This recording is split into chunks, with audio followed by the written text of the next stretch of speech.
कैसे हैं आप लोग? आई होप अच्छे होंगे। तो आइए स्टार्ट करते हैं आज हमारी ईवीएस की क्लास। लास्ट हमारा है उपथीम। उपथीम में लास्ट है पौधे। पौधे मीन्स प्लांट्स। इसमें क्या है? फोटोसिंथेसिस। फोटोसिंथेसिस। तो फोटोसिंथेसिस क्या होता है फ्रेंड्स? यहाँ से आपके 100% क्वेश्चन बनते ही हैं। पौधों से आपके 100% क्वेश्चन एग्ज़ाम में बनते ही हैं। तो वीडियो को आप एंड तक देखते रहिए। तो फोटोसिंथेसिस क्या है? प्रकाश संश्लेषण की क्रिया। क्या होती है प्रकाश संश्लेषण की क्रिया? यह कार्बन डाइऑक्साइड, जल और सूर्य के प्रकाश की उपस्थिति में फोटोसिंथेसिस की क्रिया होती है। मीन्स प्रकाश संश्लेषण की क्रिया, जिसके थ्रू पौधे अपना भोजन बनाते हैं। जिसके थ्रू पौधे क्या करते हैं? अपना भोजन बनाते हैं। तो पौधों के पत्ते क्लोरोफिल के कारण हरे होते हैं। किस कारण पौधे हरे होते हैं? पौधों के जो पत्ते हैं वो किस कारण हरे होते हैं? तो क्लोरोफिल के कारण। जिस तरह हमारा ब्लड रेड होता है तो किस कारण? हीमोग्लोबिन के कारण रेड होता है हमारा ब्लड। इसी तरह पौधों में पत्ते जो है क्लोरोफिल के कारण ग्रीन होते हैं, मीन्स हरे होते हैं। इस क्लोरोफिल में मैग्नीशियम धातु पाई जाती है। कौन सी धातु? ये पूछा गया क्वेश्चन है। मैग्नीशियम धातु पाई जाती है। कौन सी धातु पाई जाती है? तो मैग्नीशियम। पौधों में विभिन्न प्रकार के पौधे पाए जाते हैं। पौधों में विभिन्न प्रकार के कई टाइप के पौधे पाए जाते हैं। छोटे पौधे, बड़े पौधे आसपास आप देखते ही हो।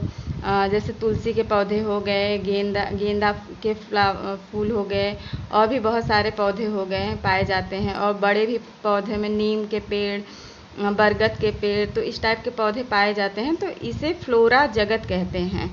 तो पौधों में विभिन्न प्रकार के जो पौधे पाए जाते हैं उसे क्या कहते हैं? फ्लोरा जगत कहते हैं। रेगिस्तानी ओक के बारे में, यह एक पेड़ है। यहाँ से आपके क्वेश्चन बनते ही बनते हैं, इसलिए हम लिए हैं। ये रेगिस्तानी ओक, यह एक पेड़ है जो रेगिस्तान में पाया जाता है। रेगिस्तानी क्षेत्र जो होते हैं, तो यहाँ से क्वेश्चन आए हुए हैं। आइए कुछ फैक्ट जानते हैं। यह पेड़ 10 फुट, मोस्ट इम्पोर्टेंट है, 10 फुट लंबा होता है। कितना? 10 फुट लंबा होता है। और इसकी जड़ें पेड़ से 30 गुना, पेड़ से मीन्स ये पेड़ की लंबाई कितनी है? 10 फुट लंबा। और पेड़ से 30 गुना क्या होता है? 30 गुना मीन्स 300 फुट। कहीं कहीं 30 गुना दिया रहेगा, कहीं आपको 300 फुट। तो यह 30 गुना 300 फुट लंबी होती है। इसकी जड़ें मीन्स 30 गुना अंदर तक होती हैं।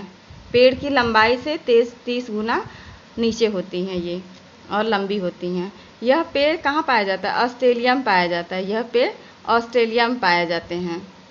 मोस्ट इम्पोर्टेंट है, इसका प्रीवियस ईयर के एग्ज़ाम में आया हुआ है। तो यह पेड़ कहाँ पाए जाते हैं? रेगिस्तानी ओक। तो ऑप्शन में आपको कुछ भी दे दिया रहेगा,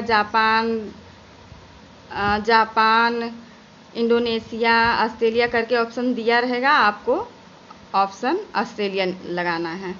नेक्स्ट है, यह रेगिस्तानी एरिया में पाया जाता है। कहाँ? रेगिस्तानी एरिया में पाया जाता है। नेक्स्ट, जब कभी, ये मोस्ट इम्पोर्टेंट फैक्ट है फ्रेंड्स, जब कभी ऐसे इलाके में अकाल पड़ता है, जब कभी ऐसे इलाके में अकाल पड़ने का मीन्स जब कभी सूखा पड़ता है, मीन्स बारिश नहीं होती है, पानी नहीं मिलते हैं वहाँ पे, जब अकाल पड़ता है तो वहाँ के लोग पेड़ की जड़ों में पाइप डालकर पानी निकालते हैं। क्या करते हैं? पेड़ की जड़ों में पाइप डालकर वह पानी निकालते हैं और उसका यूज़ अपने कामों में करते हैं। तो फ्रेंड्स, इसमें मोस्ट इम्पोर्टेंट है, ये ऑस्ट्रेलिया में पाया जाता है और इसका 30 गुना और 30 फुट लंबी होती है इसकी जड़ें। तो ये मोस्ट इम्पोर्टेंट है, आप नोट डाउन करते चलिए। हैं नेफेंथिस पौधा के बारे में। तो ये पौधे कैसे हैं? ये मांसाहारी पौधे माने जाते हैं। कैसे? मांसाहारी पौधे माने जाते हैं। कीटाहारी पौधा घटपर्णी, ये एक ही है। क्या है? एक ही है। कहीं नेफेंथिस देगा, घटपर्णी देगा, या कीटाहारी। ये छोटे छोटे कीड़े मकोड़ों को क्या करते हैं? खा जाते हैं। आपने सोचा भी नहीं होगा कि ऐसे मांसाहारी पौधे भी होंगे। तो नेफेंथिस पौधा क्या है? ये मांसाहारी पौधा है। और ये कहाँ पाया जाता है? ये इंडोनेशिया में पाया जाता है। कहाँ?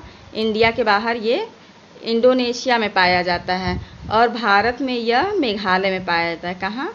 भारत में यह मेघालय में पाया जाता है। इनमें एक विशिष्ट प्रकार की खुशबू पाई जाती है।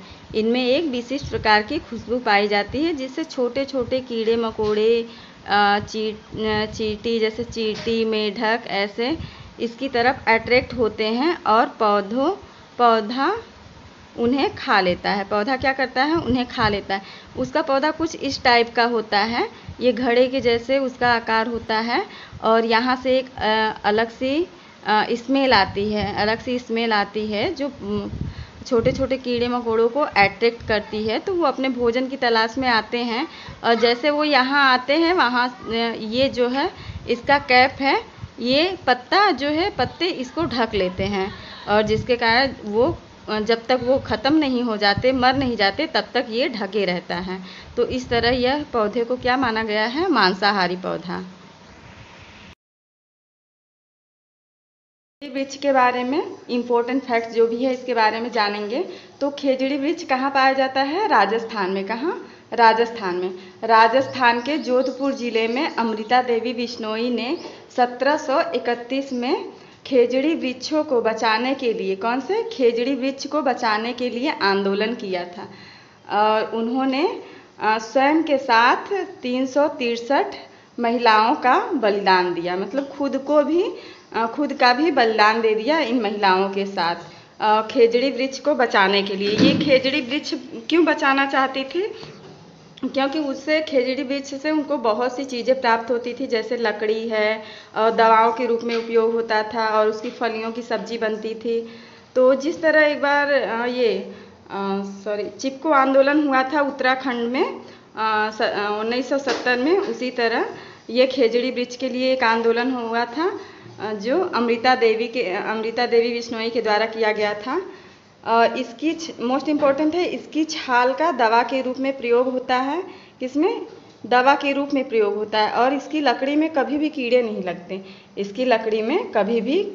लगते, हैं और इसकी फलियों की सब्जी बनती हैं। तो इतने इसके इम्पोर्टेंट हैं, इसलिए उसको बचाने के लिए ये आंदोलन की थी। नेक्स्ट है बरगद का वृक्ष। बरगद का वृक्ष सैकड़ों वर्षों तक जीवित रहता है। मोस्ट आईएमपी है, सैकड़ों वर्षों तक कौन सा वृक्ष जीवित रहता है? तो बरगद का वृक्ष सैकड़ों वर्षों तक जीवित रहता है। बरगद से सहारा देने वाली जड़ें निकलती हैं और यह जमीन तक पहुंचने के बाद मजबूत पेड़ का रूप ले लेती हैं। जमीन तक पहुंचती हैं उनकी जड़ें, उनका वृक्ष कुछ इस तरह से रहता है। जैसे ये वृक्ष है, ये बरगद का वृक्ष है, तो यहाँ से इनकी जड़ें निकलती हैं। बहुत सारी जड़ें ऐसे लटकती जब तक ये ज़मीन से टच होती हैं तो धीरे धीरे ये जड़ें मोटी होने लगती हैं। ज़मीन से टच होने के बाद इनको और भी ऊर्जा मिलने लगती है, तो ये मजबूत होने लगती हैं और ये भी पेड़ का रूप लेने लगती हैं। तो इस तरह से इसकी जड़ें निकलती हैं। आइए बात करते हैं कौन सी चीज़ें कहाँ से आई हैं। मोस्ट इम्पोर्टेंट है ये, मोस्ट इम्पोर्टेंट है, इसको आप नोट डाउन कर लीजिए। ये एग्ज़ाम में ये बहुत बार पूछा गया है। मिर्ची कहाँ से आया है, किस देश से आया और इसको लाने वाले कौन हैं? तो मिर्ची, आलू, टमाटर दक्षिण अमेरिका से आया है। कहाँ से आया है? दक्षिण अमेरिका से। मोस्ट इम्पोर्टेंट है, ये आता है 100% ये आता ही है। तो मिर्ची, आलू, टमाटर कहाँ से आया है? दक्षिण अमेरिका से। बट इसको लाया किसने है? पुर्तगाली लोग लाए हैं। कौन लोग लाए हैं? पुर्तगाली लोग लाए हैं। नेक्स्ट है गोभी मटर। इसको कैसे आप याद करोगे? जैसे आलू मटर की सब्जी बनती है, आलू टमाटर की सब्जी बनती है, तो उसमें मिर्ची तो डालेंगे ही। तो आलू टमाटर मिर्ची कहाँ से आया है? दक्षिण अमेरिका से। और लाए कौन है? पुर्तगाल के लोग। नेक्स्ट है गोभी मटर। तो गोभी मटर कहाँ से आया है आपका? यूरोप से। ये भी पूछा गया है आपका प्रीवियस ईयर के पेपर में। तो गोभी मटर आपका यूरोप से आया है। नेक्स्ट है भिंडी एंड कॉफ़ी। भिंडी और कॉफ़ी आपका कहाँ से आया है? अफ्रीका से। भिंडी कॉफ़ी अफ्रीका से आया है। नेक्स्ट बैगन, मूली, करेला बैगन, मूली, करेला, आम, संतरा, बेर, मेथी, पालक, परवल, ये सारी चीज़ें कहाँ से आई हैं? भारत से। एक बार फिर से देखिए, बैगन, मूली, करेला, आम, संतरा, बेर, मेथी, पालक, परवल, सारी चीज़ें कहाँ से आई हैं?